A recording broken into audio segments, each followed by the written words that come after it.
Hello dear students, स्वागत है एक बार फिर आप सभी का मेडवर्क कोचिंग क्लासेस में competitive math number series exercise के। अब से पहले 4 वीडियो में हम चर्चा कर चुके हैं इस एक्सरसाइज के टोटल 45 क्वेश्चंस को लेकर। आज के इस वीडियो में हम चर्चा करेंगे क्वेश्चन नंबर 45 से आगे, अर्थात क्वेश्चन नंबर 46 से शुरू करके कुल 14 प्रश्नों को लेकर।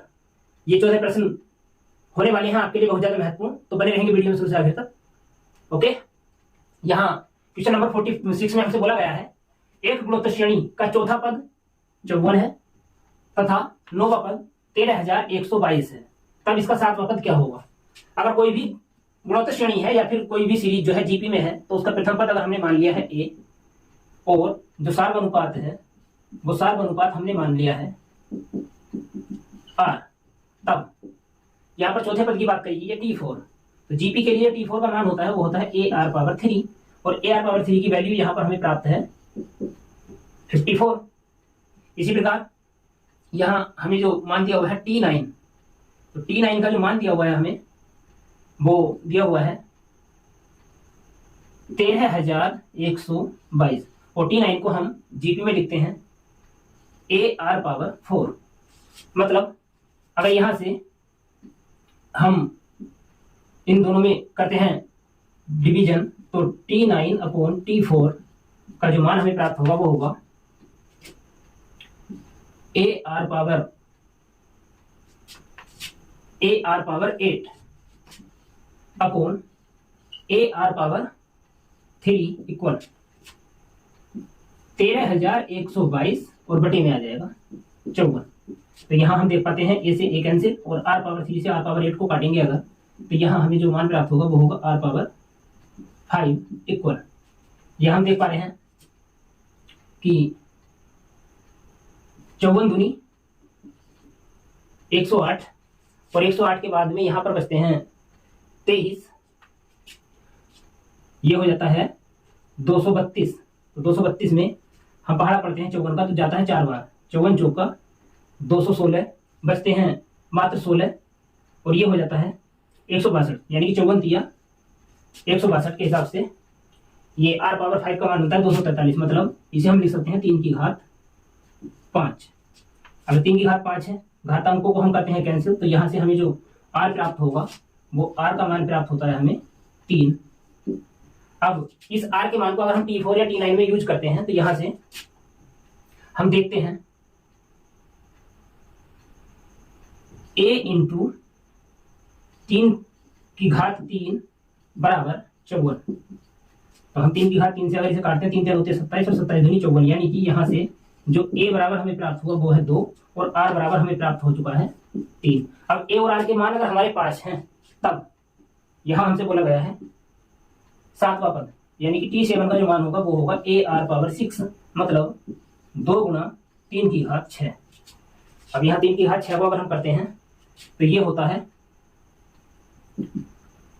2 × 3 × R⁻5 का मान था हमारे पास 243, तो 243 से हम करते हैं गुणा, 2 तिया 6, 6 तिया 18, 8 हासिल 1, 6 चौक 24 और 1 25 का 5 हासिल 2, 6 दूनी 12, 12 और 2 14, मतलब 1458 हमारे क्वेश्चन का बनता है आंसर। यानी कि 7वां जो पद होगा जीपी का वो होगा 1458, और इस हिसाब से हमारा विकल्प बी होता है करेक्ट आंसर।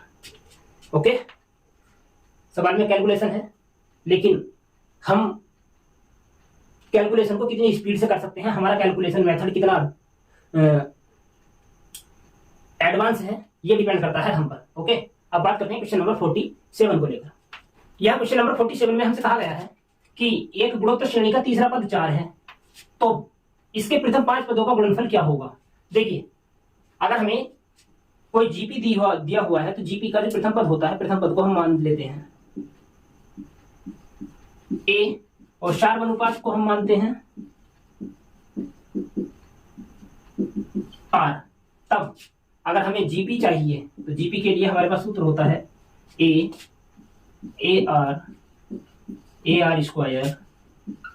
AR⁻3 और AR⁻4। हमारे पास जो पद हुए हैं वो 5 हुए हैं, 1 2 3 4 5।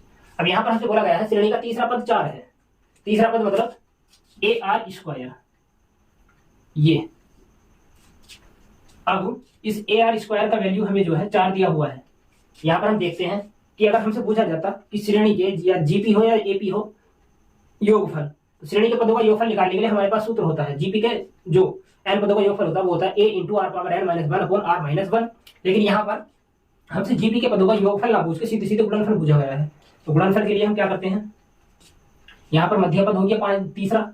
अब ये जो हमारे पास दूसरा पद है और जो हमारे पास चौथा पद है इसके आपस में गुणा करते हैं तो ये AR² का होल वर्ग होता है। इसी प्रकार A और AR⁴ ये भी AR² का यहाँ पर गुणनफल बन के आता है। अगर हम इसकी गुणा करते हैं तो GP के जो पांचों पदों का गुणनफल होगा वो बनेगा यहाँ पर A⁻5 × अब देखते हैं 4 3 7 2 9 और 1 10 यानी कि r⁻10। मतलब अगर हम इसे आगे को सोल्व करते हैं तो यहां से हम देख पा रहे हैं AR² की होल पावर 5। मतलब अगर मैं इसे सोल्व करने लगूं तो 4 की घात बनता है 5। तो 4 × 16 = 64, 64 × 256, 256 चौका। यहाँ पर अगर हम गुणा करते हैं 4 से तो 4 × 24 का 4 हासिल लगे 2, 4 × 20 और 2 22 हासिल फिर 2, 4 × 8 हो तो 10 यानी कि 1024 बनता है हमारा आंसर। अब 1024 आंसर है जो कि हमारा विकल्प A को करता है करेक्ट। ओके, अब बात करते हैं क्वेश्चन नंबर 48 को लेकर। यहाँ क्वेश्चन नंबर 48 में हमसे बोला गया है यदि दो संख्याओं का समांतर माध्य अर्थात AM 5 है तथा गुणोत्तर माध्य अर्थात GM 4 है तो संख्याएं क्या होंगी। देखिए ये क्वेश्चन इतना डिफिकल्ट तो है नहीं। अगर हम चाहें तो इसे विकल्प के अकॉर्डिंग भी कर सकते हैं। तो विकल्प में हम देख लेंगे जो समांतर माध्य होता है वो दो पदों के योगफल का आधा होता है और जो गुणोत्तर माध्य होता है वो दो संख्याओं के गुणनफल का वर्गमूल होता है। तो यहाँ पर हम देखते हैं विकल्प A को 2 और 8 इन दोनों को जोड़ा जाए तो होता है 10 और 10 का आधा करते हैं तो आता है 5। मतलब समांतर माध्य करेक्ट होता है। अब यहाँ पर इन दोनों का करते हैं गुणनफल 2 8 16 और 16 का करते हैं वर्गमूल तो वर्गमूल आता है 4। मतलब यहाँ पर हमें जो है कुछ करने की आवश्यकता नहीं है, सीधे सीधे विकल्प A हमारा होता है करेक्ट आंसर। ओके, क्योंकि हम यहाँ पर 2 + 8 करते हैं और बटे में करते हैं 2 तो समांतर माध्य बनता है हमारे पास 5 और 2 × 8 करते हैं और इसका करते हैं वर्गमूल तो हमारे पास गुणोत्तर माध्य बनता है यहाँ पर 4। ओके, अब अगर इसी प्रश्न को हम सूत्र के अकॉर्डिंग करना चाहें तो हम जानते हैं कि दो पद अगर हमारे पास हैं A और V तो यहाँ पर समांतर माध्य बनाने के लिए हमें क्या करना पड़ेगा A + B/2 = 5। मतलब यहाँ से हमें A + B मिल जाते हैं 10। फिर AB और AB का रूट हमें प्राप्त है 4 तो यहाँ से हमें AB मिल जाता है 16। अब अगर मैं यहाँ से A को बचाता हूं तो A को बचाने पर मुझे प्राप्त होता है 16/B और या सीधे सीधे हम ऊपर वाले समीकरण से ही अगर A को मैं बचाता हूं तो ये होता है 10 - B। अब इस 10 - B का मान यहाँ पर इस AB के मान में लगाते हैं तो AB के मान में लगाने पर हमें प्राप्त होता है 10 - B × V = 16। मतलब अगर मैं यहाँ इस B की गुणा करता हूं तो ये बनता है 10B बनता है और माइनस में आता है B² इक्वल है हमारे पास 16।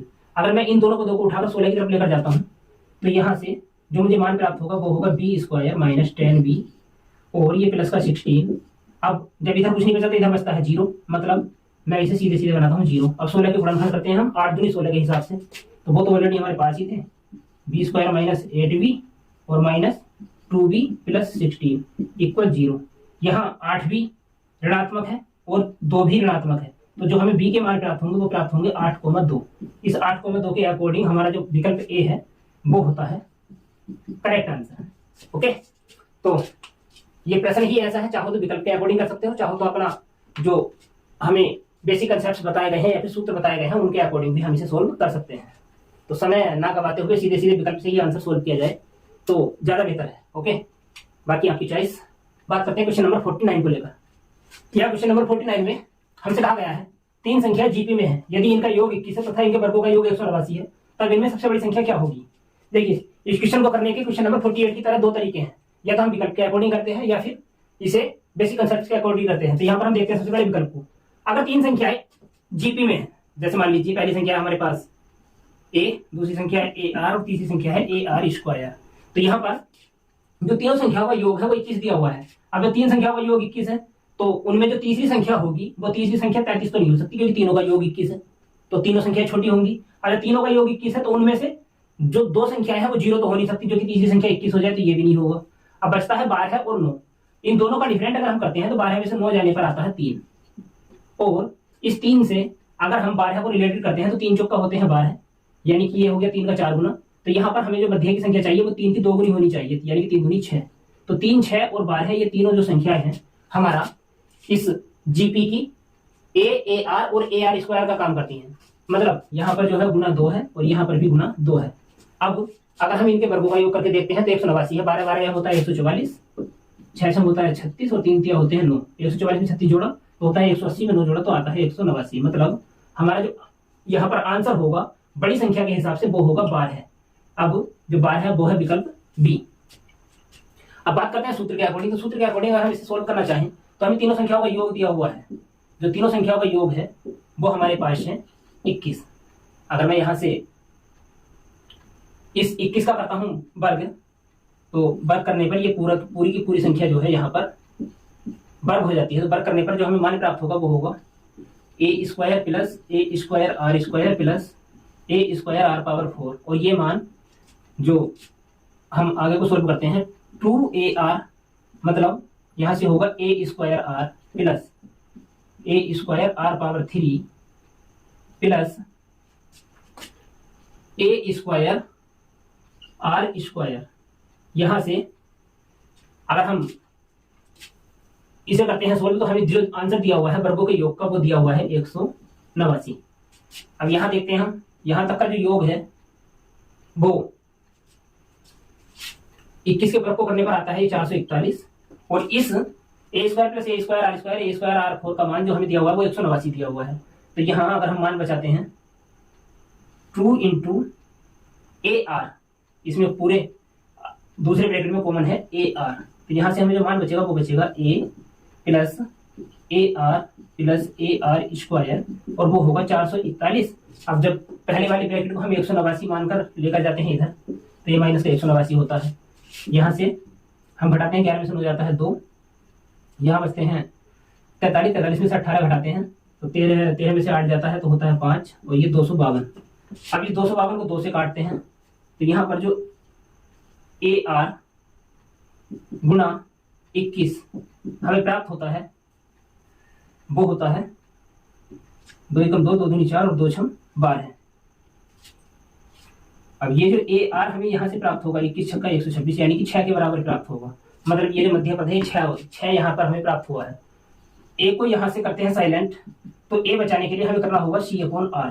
तो 6/r का वैल्यू अगर हम यहाँ पर इस अंकों के तीनों पदों के योग को 21 मानकर करते हैं तो यहाँ जो हमें मान प्राप्त होगा वो प्राप्त होगा 6/r प्लस 6 प्लस 6r, और ये हमें दिया हुआ है 21 के बराबर। तो यहाँ से हम देख पा रहे हैं अगर मुझे बचाना है 6 इंटू 1/r प्लस r, तो ये होगा हमारे पास 21 माइनस 6 मतलब 15।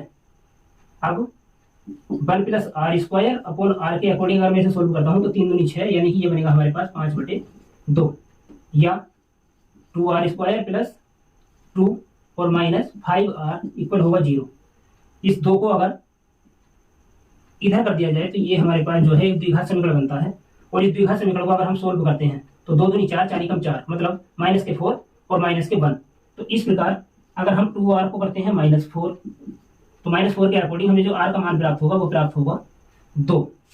अब r हमारे पास 2 है, और इस 2 से मैं अगर यहाँ से a का मान निकालना चाहूँ तो a बराबर मुझे प्राप्त होगा 3, यानी कि प्रथम पद 3 है, दूसरा पद 6 है और तीसरा पद 12 यहाँ पर बनेगा। इनकी गुणा करने पर a बराबर 3, इसके अकॉर्डिंग AR यानी कि 6 और AR स्क्वायर यानी कि 3 गुणा 4। तो ये जो यहाँ पर सबसे बड़ी संख्या होगी वो होगी 12। अगर हमें सवाल को सोल्व ही करना तो सोल्व करने के लिए तो सवाल का मैटर ही बड़ा हो रहा है, तो इस सवाल को सोल्व यहाँ पर जो है सोल्व करके देखने से बेहतर है कि हम विकल्प के अकॉर्डिंग ही इसका आंसर प्राप्त करें। ओके, अब बात करते हैं क्वेश्चन नंबर 48 को लेकर, सॉरी क्वेश्चन नंबर 50 को लेकर। यहाँ क्वेश्चन नंबर 50 में हमसे बोला गया है कि एक सीमित गुणोत्तर श्रेणी का सार्वनुपात 3 है और अंतिम पद 486 है, तो पदों का योग 708, यदि पदों का योग 728 हो तो प्रथम पद क्या होगा। देखिए इस सवाल को अगर हम सूत्र के अकॉर्डिंग करते हैं तो सवाल जो है ये बहुत ज्यादा विस्तृत हो जाएगा, लेकिन अगर हम इस सवाल को गौर से देखें तो यहाँ पर हम देख पा रहे हैं कि ये गुणोत्तर श्रेणी है।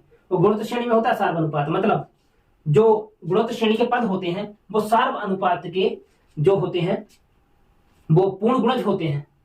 मतलब यहाँ पर ये जो 486 है, ये 486 सार्व अनुपात 3 का पूर्ण गुणज होगा, और इसके जितने भी गुणनखंड होंगे वो किसी एक गुणनखंड को छोड़कर सार्व अनुपात में ही होंगे। मतलब अगर हम इस 486 के करते हैं अभाज्य गुणनखंड, तो उन अभाज्य गुणनखंडों में हम देख पा रहे हैं कि ये 486 सबसे पहले 2 से कटता है।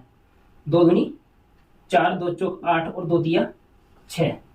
अब 2 से काटने के बाद में हम यहाँ पर देख पा रहे हैं कि ये जो 243 है ये 3 की घात 5 होता है। मतलब 3 की घात 5 के हिसाब से यहाँ पर अगर सार्व अनुपात है तो वो जो है 5 बार 3 से गुणा कर रहा है। तो हम यहाँ पर कह सकते हैं कि इस गुणोत्तर श्रेणी का जो प्रथम पद होगा वो 2 होगा, यानी कि ए का जो मान है वो हमारे पास 2 होगा। विकल्प ए हमारा होता है यहाँ पर करेक्ट आंसर। ओके, अब बात करते हैं क्वेश्चन नंबर 51 को लेकर। यह क्वेश्चन नंबर 51 में हमारे सामने सवाल है, उसमें लिखा हुआ है 1/10 प्लस 1/10 की घात 2, 1/10 की घात 3, 1/10 की घात 4 और 1/10 की घात 5 का योगफल कितना होगा। तो यहाँ पर हम देख पा रहे हैं कि ये जो यहाँ 10 की घात 1, 10 की घात 2, 10 की घात 3 है, इसके अकॉर्डिंग जो हमारे पास ए का मान है अर्थात प्रथम पद है वो तो 1/10 है, और जो सार्व अनुपात आ रहा है वो भी 1/10 है, तभी तो 10 की घात जो है हर में इंक्रीज हो रही है। अब यहाँ से जो n है वो n बराबर हमारे पास 5 है। तब यहाँ हम देख पा रहे हैं चूंकि जो r का मान है वो छोटा है 1 से, तब अगर हमें S5 का मान चाहिए तो S5 के लिए हम सूत्र का यूज करेंगे a into 1 minus r power n upon 1 minus r, और इसके अकॉर्डिंग हमें a का मान है 1/10 into 1 minus r power n यानी कि 1 अपॉन 10 पावर 5, और टोटल में 1 माइनस 1 अपॉन 10। अब इसे सोल्व करते हैं, तो सोल्व करने पर जो हमारे पास यहाँ मान आएगा वो आएगा 1/10 गुणा 10 की घात 5 माइनस 1 और बटे 10 की घात 5, टोटल के बटे में 10 माइनस 1/10। अब अगर इसे सोल्व किया जाए तो ये मान जो हमें प्राप्त हो रहा है यहाँ पर वो हो रहा है 1 लाख माइनस 1/10 की घात 6, और टोटल के बटे में फिर से या टोटल के बटे लगाते हैं, मल्टीप्लिकेशन लगाते हैं, तो जो आंसर वो हर में और जो हर है वो अंश में गुणा करेगा, तो यहाँ पर हो जाएगा हमारे पास 10/9। अब यहाँ पर 10 से अगर काटते हैं 10 की घात 6 को तो ये 10 की घात 5 बचता है, और ऊपर बचता है 99,999, और बटे में है ये 10 की घात 5 गुणा 9। 99,999 में अगर हम भाग करते हैं 9 से तो ये हमारे पास कटकर आता है 11,111 बटे 10 की घात 5। मतलब 10 की घात 5 में जो है हमारे पास जीरो होते हैं, ये कुल मिलाकर 5। तो जब हम 5 जीरो को से भाग करते हैं 5 अंकों में तो ये हमारे पास दशमलव में आंसर आ जाता है, वो आता है 0.1111, मतलब 5 अंकों के बाद दशमलव। तो ये इस आंसर को हम मैच करते हैं ए बी सी और डी में, तो यहाँ पर हमारा विकल्प डी होता है करेक्ट आंसर, अर्थात उपरोक्त में से कोई नहीं। ओके, अब बात करते हैं क्वेश्चन नंबर 52 को लेकर। यह क्वेश्चन नंबर 52 में हमसे पूछा गया है 100 में दर्शकों की संख्या हर दिन 2 गुनी हो जाती है। यदि 100 सोमवार में चालू हुआ तथा शनिवार में दर्शकों की जो संख्या है वो 6400 है, तो सोमवार में दर्शक कितने रहे होंगे। मतलब यहाँ पर हम देख पा रहे हैं यदि सोमवार में दर्शक कितने रहे होंगे, दर्शक कितने की जगह अगर हम मान लें कि दर्शक x रहे होंगे या मान लें कि दर्शक a रहे होंगे, तो ये जो a है यहाँ पर काम करता है जीपी के लिए प्रथम पद का, और जो अंतिम पद है अर्थात l है वो है 6400। अब हम देख पा रहे हैं सोमवार से लेकर शनिवार तक जो दिनों की संख्या होगी वो मात्र 6 होगी। तो अब यहाँ पर जो दर्शक है वो हर रोज दूने हो रहे हैं, मतलब जो जीपी में आर का मान है वो 2 रहा होगा। तो इसके अकॉर्डिंग हम यहाँ पर अगर निकालते हैं एल या टी एन, तो टी एन का सूत्र होता है वो होता है a into r power n minus 1। तो यहाँ से हम देख पा रहे हैं ए इंटू आर का मान है 2 और 2 की घात होगी हमारे पास 6 माइनस 1, और बराबर हमें दिया हुआ है यहाँ पर 6400। इसके अकॉर्डिंग अगर मैं ए का मान निकालूंगा तो 6400 और बटे 2 की घात हो जाता है 5, यानी कि 2 दूनी 4 दूनी 8, 8 दूनी 16 दूनी 32, 2 दूनी 4 दूनी 8 दूनी 16 दूनी 32, मतलब 32 से अगर हम इसे भाग करते हैं तो 32 दूनी होता है 64, और ये मान आया हमारे पास 200। मतलब सोमवार के दिन जो दर्शकों की संख्या रही होगी वो 200 रही होगी। ओके, इससे विकल्प बी होता है हमारा करेक्ट आंसर। अब बात करते हैं क्वेश्चन नंबर 53 को लेकर। यह क्वेश्चन नंबर 53 में हमसे बोला गया है कि अनंत श्रेणी 1 + 3/4 + 9/16 और इसी प्रकार अनंत पदों तक का जो योग है वो कितना होगा। अब यहाँ पर सबसे पहले हमें ये पता लगाना है कि अनंत श्रेणी जो है एपी में है या जीपी में है। तो हम यहाँ पर देख रहे हैं 1 और 3/4 का डिफरेंट है वो 2/4 मतलब 2/4 के बराबर है, या फिर ऐसे बोल दीजिए कि 1/2 के बराबर है। अब आगे जो डिफरेंट है वो 9/16 में से अगर हम 3/4 को घटाते हैं तो ये जो है 7/16 है, मतलब डिफरेंट अलग अलग आ रहा है। तो ये जो है एपी तो हो नहीं सकती। अब यहाँ पर देखते हैं जीपी, 1 में गुणा करा है 3/4 से और फिर 3/4 में फिर से गुणा किया है 3/4 से, मतलब यहाँ पर जो है ये जीपी है। तो हम देख पा रहे हैं कि इस जीपी का जो प्रथम पद है वो ए बराबर है 1, और जो इस जीपी का आर है अर्थात रेशियो है वो है 3/4। तब हमने नंबर सीरीज बेसिक कंसेप्ट वाली एक्सरसाइज के जो प्रथम फर्स्ट वीडियो था उस वीडियो के अकॉर्डिंग जो एस इन्फिनेटिव का मान निकाला था जीपी के लिए वो था a/1 - r। यहाँ पर r छोटा है 1 से, तो 1/r लेते हैं तो हमारे पास a का जो मान है वो है 1 और बटे 1 - 3/4। अगर हम करते हैं इसे सोल्व करने पर जो मान हमें प्राप्त होगा 4 × 4 में से यानी कि 1 और टोटल के बटे 4 - 3 और बटे 4 अंश बटे हर की प्रोसेस से 2 बार। हम यहाँ पर देख पा रहे हैं 4/1 अर्थात 4 जो है यहाँ हमारा आता है करेक्ट आंसर, और विकल्प सी यहाँ पर होता है करेक्ट। ओके, अब बात करते हैं क्वेश्चन नंबर 54 को लेकर। यह क्वेश्चन नंबर 53 की तरह क्वेश्चन नंबर 54 भी है, और इसमें हमसे बोला गया है अनंत श्रेणी 5 + 1 + 1/5 और इसी प्रकार इन्फिनिटी तक को हम जोड़ रहे हैं तो इसका मान कितना होगा। तो यहाँ पर एपी जीपी की कंपेयर करते हैं सबसे पहले। तो यहाँ 2 पदों का जो अंतर है वो -4 के बराबर है, और आगे जो 2 पदों का अंतर है वो -4/5 के बराबर। तो ये एपी तो हो नहीं सकता। अब यहाँ पर देखते हैं जो जीपी है, तो यहाँ पर अगर प्रथम पद 5 है तो 5 में 5 से भाग किया गया है तो 1 आया है, मतलब यहाँ 1/5 है, और फिर 1 में 1/5 से भाग करेंगे तभी तो 1/5 आएगा, मतलब यहाँ पर जो r का मान है वो 1/5 के बराबर है। अब जो प्रथम पद है a बराबर है 5 और r का मान है 1/5, तब जीपी में जो इन्फिनेटिव होता है एस इन्फिनेटिव, तो एस इन्फिनेटिव के लिए हम सूत्र जो कि हम 53 में ऑलरेडी बता चुके हैं, a/1 - r। जब a/1 - r करेंगे तो a का मान हमारे पास है 5 और 1 - 1/5 को हम यहाँ पर यूज करने हैं। तो यूज करने पर जो आंसर हमें प्राप्त होगा 5 × 5 में से 1 जाता है 4 और 4/5, मतलब अगर अंश बटे हर की प्रोसेस 2 बार है तो यहाँ पर जो एस इन्फिनिटी का मान आएगा वो आएगा 25/4। अब इसे अगर हम सोल्व करते हैं तो 4 से 24 बचता है 1, यानी 6 से ही 1/4, या इसे हम लिख सकते हैं 6.25।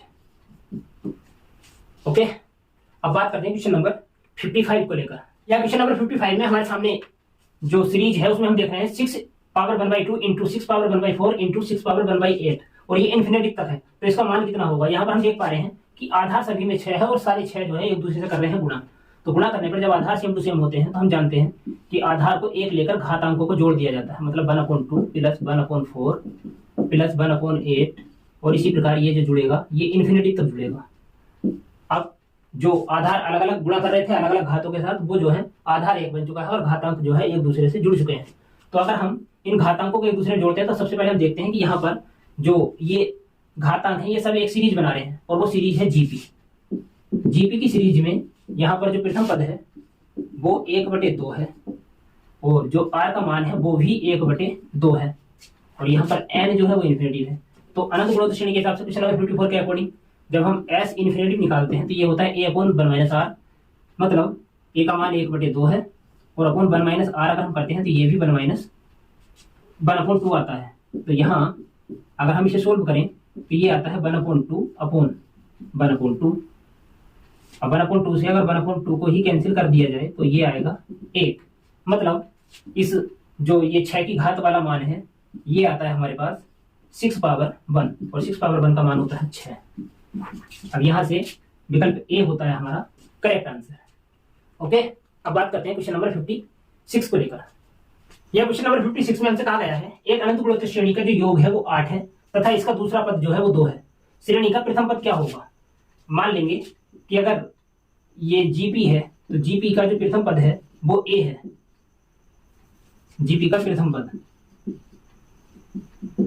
ए, और जो सार्वनुपात है वो आर है। तो यहां पर बात करी गई है T2, तो T2 होगा ए आर, और ए आर का जो यहां पर मान है वो हमें दिया हुआ है 2। इसके बाद में हमसे बोला गया है एच इन्फिनिटी, तो एच इन्फिनिटी का सूत्र होता है ए अपॉन 1 माइनस आर, और इसका वैल्यू है 8। तो यहां से हम देख पा रहे हैं जो ये ए आर का मान हमें 2 दिया हुआ है, इस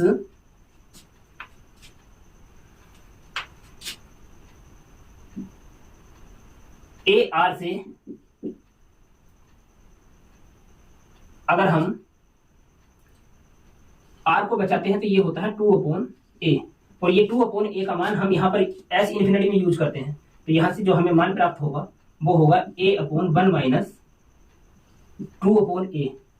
अब 2 अपॉन ए के अकॉर्डिंग ये तो हमारे पास 8 ऑलरेडी है, इसे हम सोल्व करें तो ये जो बनकर आएगा वो होगा ए अपॉन ए माइनस 2, और फिर से बटे में आ गया ए, और बराबर में है 8। मतलब इसे और भी अगर सोल्व किया जाए तो ये होता है ए स्क्वायर अपॉन ए माइनस 2 इक्वल 8 अपॉन 1। अब यहां से हमें जो द्विघात सिंबल प्राप्त होने वाला है वो प्राप्त होने वाला है ए स्क्वायर इक्वल 8a माइनस 16, या a square minus 8a plus 16 equal 0। अब इस 16 के हम गुणनखंड करते हैं 4 चौक 16 के रूप में, तो हमें यहाँ से ए का जो मान है वो 4 प्राप्त होने वाला है।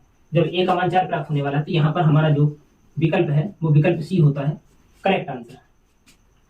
ओके, अब बात करते हैं क्वेश्चन नंबर 57 को लेकर। यह क्वेश्चन नंबर 57 हमारे सामने है, जिसमें हमसे बोला गया है ए और सी का जो गुणोत्तर माध्य है वो बी है। तब a square minus b square plus c square upon a power minus 2 minus b power minus 2 plus c power minus 2 equal कितना होता है। तो यहाँ हम देख पा रहे हैं कि अगर ए बी सी हमारे पास जीपी में है, तब यहां से हमें एक कंसेप्ट प्राप्त होता है बी स्क्वायर इक्वल ए सी। बी स्क्वायर इक्वल ए सी से हम इस दिए गए व्यंजक को सोल्व करने की कोशिश करते हैं। तो हम देख पा रहे हैं यहाँ पे कि ये जो व्यंजक है हमारे पास, ये a square minus b square plus c square. अब यहाँ जो बी स्क्वायर है, इस बी स्क्वायर के स्थान पर हम इस दिए गए कंडीशन के अनुसार ए सी को यहाँ यूज कर सकते हैं, और अपोन में हम यहाँ देख पा रहे हैं ए पावर माइनस 2 है, तो अगर इसे मैं इस ए पावर माइनस 2 को मैं लिख सकता हूँ 1 upon a square minus 1 upon b square और प्लस 1 अपॉन सी स्क्वायर। अब इस बी स्क्वायर के स्थान पर फिर से कंडीशन 1 के अकॉर्डिंग ए सी रखें, तो यहाँ जो एलसीएम बन के आएगा वो बन के आएगा ए स्क्वायर सी स्क्वायर, और इसके हिसाब से जब हम इसे सोल्व करते हैं तो ये आंसर बनेगा हमारे पास सी square minus A C plus a square upon a square C square. अब ये जो ए स्क्वायर सी स्क्वायर है ऊपर जाके गुणा करेगा, तो ए square C square into A square minus A C plus c square upon a square minus A C plus c square. मतलब ब्रैकेट से ब्रैकेट होता है कैंसिल, और जो हमें बचता है वो बचता है ए सी का होल स्क्वायर। अब ए सी का मान हमारे पास कंडीशन बन के अकॉर्डिंग है बी स्क्वायर, मतलब अगर हम बी स्क्वायर को यहाँ पर लेते हैं तो ये बन जाता है हमारे पास बी पावर 4, और इस प्रकार हमारा जो विकल्प है वो विकल्प बी होता है करेक्ट आंसर। ओके, अब बात करते हैं क्वेश्चन नंबर 58 को लेकर। यह क्वेश्चन नंबर 58 में हमसे कहा गया है 6 तथा 24 का गुणोत्तर माध्य कितना है। इस सवाल में हम देख पा रहे हैं कि प्रथम पद जो है वो हमारे पास 6 है, और जो अंतिम पद है वो हमारे पास 24 है। तो यहाँ पर ए और सी का जो गुणोत्तर माध्य होता है उसे हम मानते हैं बी, और बी को हम बोलते हैं रूट ए गुना सी।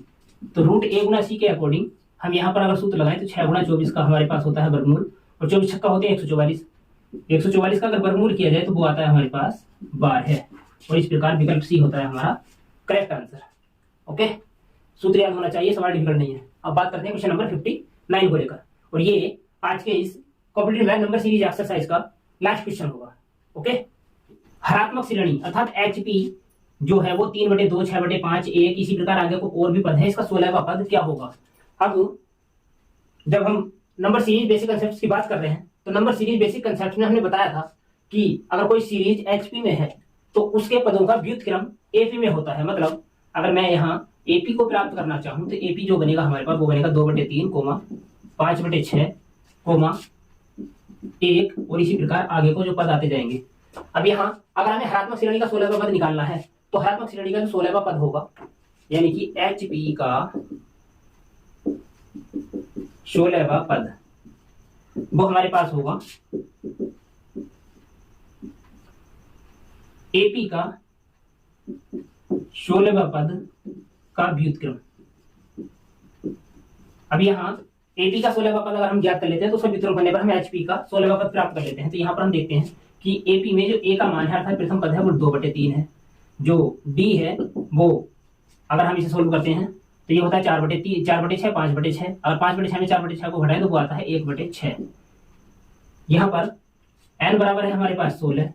अब हम सूत्र लगाते हैं एपी के लिए T16 इक्वल होगा हमारे पास a plus n-1 into D, यानी कि यहाँ पर आ जाएगा a का मान है हमारे पास 2/3 प्लस n का मान है 16 यानी कि 16 माइनस 1 करने पर आएगा 15 इंटू डी, और d का मान है हमारे पास 1/6।